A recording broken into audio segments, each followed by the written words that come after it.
एक समय की बात है। प्रीति नाम की एक लड़की गांव में रहती थी। प्रीति पढ़ने में बड़ी होशियार थी, पर दिखने में बड़ी दुबली पतली और सांवली थी। उसने अपनी पूरी पढ़ाई गांव से ही की थी और अब वो शहर में नौकरी करना चाहती थी। प्रीति के माँ बाप को भी इस बात से कोई एतराज नहीं था कि उनकी बेटी शहर में नौकरी करेगी, क्योंकि प्रीति के चाचा चाची शहर में ही रहते थे। एक दिन की बात है जब प्रीति अपने माँ बाप को ये खुशखबरी देती है कि उसकी नौकरी आखिरकार शहर में एक अच्छी कंपनी में लग गई है। आज मैं कितनी खुश हूँ, आपको बता नहीं सकती। पर हम तो समझते हैं ना बेटी, कब से तू कोशिश में लगी थी, पर देख आखिरकार तुझे नौकरी मिल ही गई। प्रीति शहर आ जाती है और वहाँ किराए के घर में रहने लगती है। अगले दिन प्रीति ऑफिस जाती है।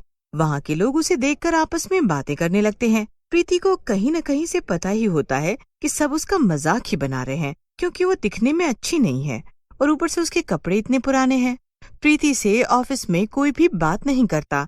बेचारी प्रीति अकेले ही खाना खाती है और शाम को घर आने लगती है। यहाँ मैं कैसे काम कर पाऊंगी, कोई भी तो मुझसे बात नहीं करता। पर अगर मैंने घर बताया तो वो मुझे गांव बुला लेंगे। मुझे गांव नहीं जाना, मैं यहीं रहूंगी। प्रीति कुछ दिन ऐसे ही निकाल देती है। फिर एक दिन प्रीति को ऑफिस में बहुत ही ज्यादा काम होता है और आते वक्त उसे काफी रात भी हो जाती है। उसे कोई ऑटो या बस भी नहीं मिलती, इसीलिए वो पैदल ही घर आने लगती है। अचानक प्रीति की नजर एक जिम पर पड़ती है, जिसमें से लाइट आ रही होती है। यहाँ तो सब बंद पड़ा है, तो फिर इतनी रात को जिम किसने खोल रखा है? प्रीति अंदर झांकने ही लगती है कि अंदर से किसी लड़के की आवाज आती है।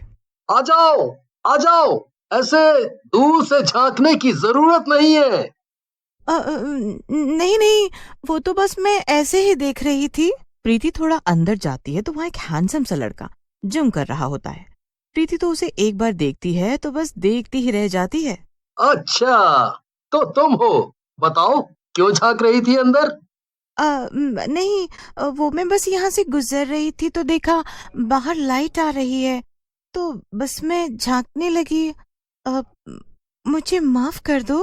अरे अरे अरे, बस बस, इसमें माफी मांगने वाली कोई बात नहीं है। मैं तो ऐसे ही मजाक कर रहा था। वैसे मैं यहाँ ट्रेनर हूँ। अच्छा अच्छा, चलो मैं चलती हूँ, बहुत रात हो गई है ना।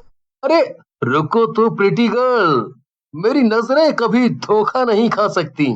तुम बहुत खूबसूरत हो, बस तुम्हें थोड़ी मेहनत की जरूरत है।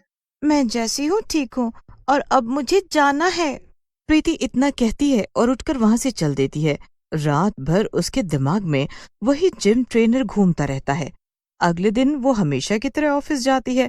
ऑफिस में उस दिन एक नई लड़की की ज्वाइनिंग होती है, जो उस दिन प्रीति के लुक्स का बड़ा ही मजाक बनाती है।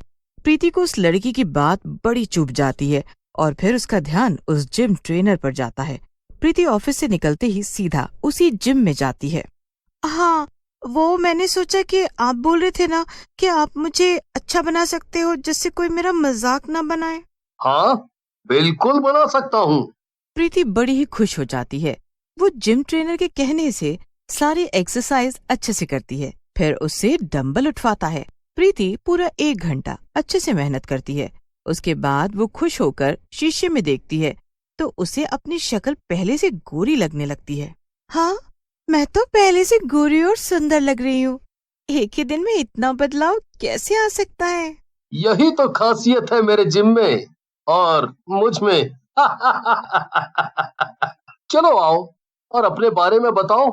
प्रीति अपने बारे में जिम ट्रेनर को सारी बात बताती है कि कैसे वो गांव से शहर आई।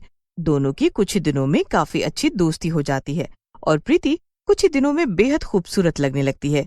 एक दिन प्रीति का जन्मदिन होता है। प्रीति एक सुंदर सी ड्रेस को पहनकर तैयार होती है और वो बहुत ही सुंदर लगती है। जब वो ऑफिस जाती है तो सब उसे देखते ही रह जाते हैं। यार, ये गांव वाले इतने सुंदर कैसे हो गई? मैंने तो इसे उस दिन के बाद आज देखा है और ये एकदम बदल गई है। ऑफिस में सब लोग प्रीति के आगे पीछे घूमने लगते हैं। सब उससे दोस्ती कर लेते हैं। वो तो एक ही दिन में ऑफिस की स्टार बन जाती है। प्रीति इतनी खुश होती है कि उसका वो दिन सबसे अच्छा गुजरता है। वो ऑफिस से सीधा जिम जाती है। प्रीति काफी वक्त रोहन के साथ बिताती है। वो रोहन को बाहर जाने को भी बोलती है, पर रोहन मना कर देता है। प्रीति मन ही मन रोहन को पसंद करने लगती है और वो उस दिन ये बात उसे बता ही देती है। रोहन उसे कुछ जवाब नहीं देता और प्रीति उदास होकर घर आ जाती है। उसके बाद रोहन शीशे के आगे खड़े होकर खुद से बातें करने लगता है। अब मैं उसे कैसे बताऊं कि मैं वो नहीं जो वो मुझे समझ रही है। मैं तो एक भूत हूँ। रोहन इतना बोलता है कि वो एक भूत में बदल जाता है। रोहन कोई आम लड़का नहीं होता, वो तो एक भूत या जिम ट्रेनर होता है जो प्रीति से प्यार करने लगता है और बस अपने प्यार की खातिर उसकी मदद कर रहा होता है। उस भूत को पता होता है कि प्रीति को यह सच पता चल गया कि वो एक भूत से प्यार करती है तो वो दोबारा कभी वहां नहीं आएगी, इसलिए वो उससे ये बात छुपाने लगता है। इधर प्रीति घर जाती है तो उसके माँ बाप घर पर अचानक आए हुए होते हैं। प्रीति अपने माँ बाबूजी से खूब देर बातें करती है और फिर उसके माँ बाबूजी उसे बताते हैं कि उन्होंने उसके लिए शहर में ही एक लड़का देखा है। प्रीति पहले से ही परेशान होती है और इस बात को सुनकर तो और ज्यादा दुखी हो जाती है। क्या हुआ बेटी, तुझे सुनकर खुशी नहीं हुई क्या? नहीं बाबूजी, बस कुछ नहीं। इतना कहकर प्रीति की आंखों में आंसू आ जाते हैं। थोड़ी देर बाद वो चुपके से घर के बाहर चली जाती है। उसकी माँ उसे देख लेती है और उसका पीछा करती है। प्रीति सीधा जिम के अंदर जाती है, पर वहां वो जो देखती है उसके तो होश ही उड़ जाते हैं। शीशे के सामने भूत खड़ा होता है। प्रीति ये देखकर जोर से चिल्लाती है, भूत, बचाओ बचाओ बचाओ। भूत प्रीति के पास आता ही है कि प्रीति बेहोश हो जाती है। यही सच तुमसे छुपा रहा था प्रीति, पर तुमको सब पता चल गया।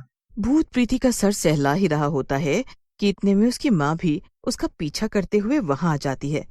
प्रीति को एक भूत की गोद में सर रखकर लेटे हुए देखकर वो सुन्न हो जाती है। प्रीति, मेरी बेटी, हटो हटो, मेरी बेटी से दूर हटो। आप मुझसे डरो मत और आप प्रीति को कुछ मत बताना। मैं इसे बहुत प्यार करता हूँ, पर प्रीति ये नहीं जानती कि मेरी असलियत यही है। आज इसने मेरे दोनों रूप एक साथ देख लिए। मैं इसे दुखी नहीं देख सकता। आप इसे यहाँ से ले जाओ और कभी इसे सच मत बताना। मेरी बेटी भूत से प्यार करती है? हाँ? जब मुझे प्रीति से प्यार हुआ तब मैं भूत नहीं बल्कि आम सा एक लड़का था। मैं अक्सर इसे ऑफिस जाते देखता और इसकी सादगी से मुझे प्यार हो गया। पर एक दिन इस बिल्डिंग में आग लग गई। उस दिन रात को बस मैं अकेला ही यहाँ था और बस घर जाने ही वाला था। मैं उस आग से बच ना सका और मेरी मौत हो गई। उस दिन से मैं इस भूतिया जिम में भूत बनकर भटक रहा हूँ। पर एक दिन अचानक प्रीति खुद यहाँ आ गई और मैं खुद को रोक ना सका। वो बहुत परेशान थी और बस मैंने उसकी मदद की। हे भगवान, अब मैं क्या करूं? ये जब होश में आएगी तो इसे क्या बोलूंगी मैं? प्रीति को जब होश आता है तो वो खुद को अपने घर में पाती है। उसके सामने उसके माँ बाबूजी बैठे होते हैं। प्रीति बहुत बड़बड़ाई हुई होती है। माँ माँ माँ, वो रोहन वो रोहन भूत है। अरे क्या हुआ बेटी, कौन भूत? तूने कोई बुरा सपना देखा है? नहीं, मैं सच बोल रही हूँ माँ। नहीं, तुमने कोई बुरा सपना देखा है। अच्छा चल, बाहर वो लड़का आया है तो तू जल्दी से तैयार हो जा। प्रीति कुछ कह नहीं पाती और तैयार होकर बाहर आती है। बाहर मोहित और उसके माँ बाप बैठे होते हैं। मोहित को प्रीति बहुत पसंद आती है। प्रीति के माँ बाप उसके साथ वहीं रुक जाते हैं और उसे ऑफिस भी नहीं जाने देते और न घर से बाहर निकलने देते हैं, क्योंकि उन्हें पता होता है कि वो रोहन से मिलने जरूर जाएगी और रोहन एक भूत है। प्रीति रोहन को भूल नहीं पा रही होती और एक दिन चुपके से दिन में उसी जगह जाती है, पर वहां तो पूरी बिल्डिंग टूट रही होती है। अरे भाई साहब, आप ये जिम क्यों तोड़ रहे हो? बड़ी, कौन सा जिम, कैसा जिम? ये जिम तो वैसे ही 4 महीने से बंद ही पड़ा है। 4 महीने? अरे 2 महीने पहले तक तो मैं खुद इस जिम में आया करती थी।